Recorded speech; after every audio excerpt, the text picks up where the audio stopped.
Lord. హల్లెలూయా. నేటి పరిశుద్ధ ఆదివారం కోసం ఏర్పాటు చేయబడిన పాఠ్యభాగం కీర్తనలు అలాగే ఇతర ప్రతిఫలాల రీతిగా చదువుతున్నాం. దేవుడు లేచును గాక, ఆయన శత్రువులు చెదిరిపోవదురు గాక, ఆయనను ద్వేషించేవారు ఆయన సన్నిధి నుండి పారిపోవదురు గాక.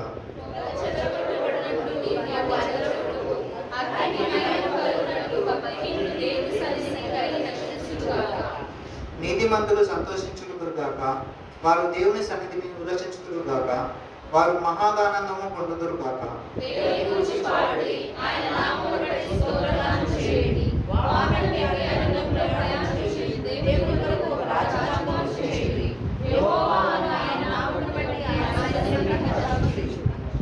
తన పరిశుద్ధాలయమందు దేవుడు తండ్రి లేని వారికి తండ్రియు, విధవరాండ్రకు న్యాయకర్త అయిన ఉన్నాడు. దేవుడు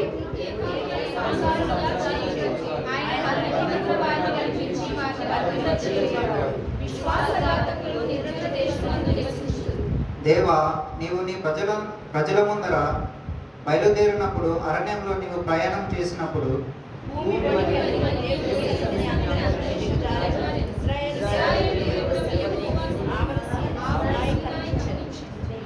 దేవా, నీ స్వాస్థ్యము మీద నీవు వర్షము సమృద్ధిగా కురిపించితివి.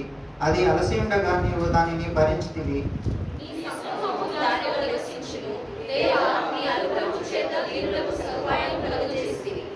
ప్రభువు మాట సెలవిచ్చుచున్నాడు, దానిని ప్రకటించు స్త్రీలు గొప్ప సైన్యముగా ఉన్నారు.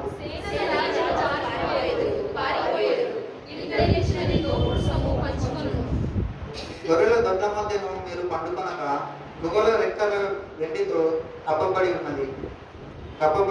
కప్పబడినట్టున్నది. వాటి ఈకెల రెక్కలు పచ్చని బంగారుతో కప్పబడినట్టున్నది.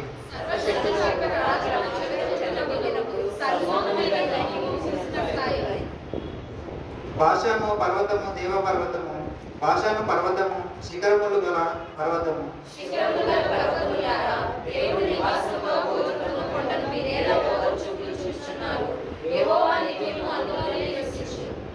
దేవుని రథములు సహస్రములు ప్రభువు వాటిలో ఉన్నాడు. సినాయి పరిశుద్ధమైనట్టు ఆ కొండ పరిశుద్ధమైన.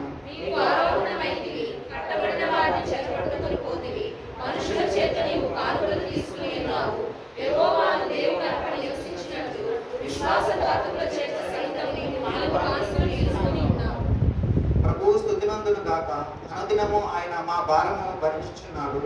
దేవుడే మాకు రక్షణకర్త అయి ఉన్నాడు.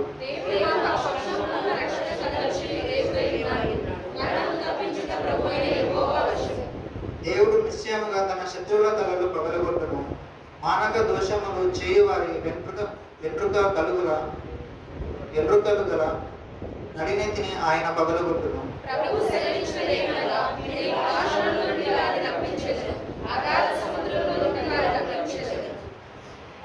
వారి రక్తములో నీవు నీ పాదము ముంచుదు. నీ శత్రువులు నీ కుక్కల నాలుకలకు భాగమగుదురు.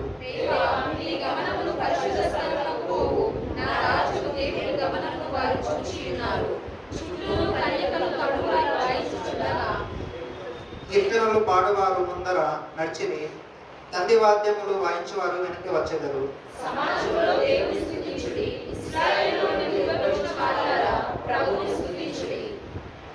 కనిష్ఠుడగు బెన్యామీను అను వారి ఏలిక అచ్చట ఉన్నాడు.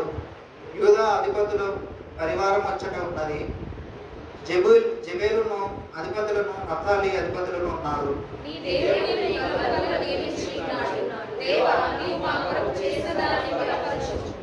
యెరూషలేములోని నీ ఆలయమును బట్టి రాజులని యుద్ధ కానుకలు తెచ్చెదరు.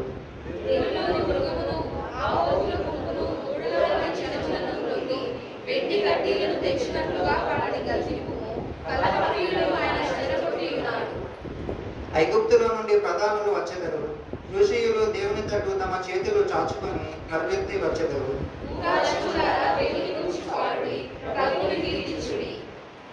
అనాదిగానున్న ఆకాశ వాహన ఎక్కువాన్ని కీర్తించుడి. ఆయన తన స్వరము వినవరజేయు, అది బలమైన స్వరము.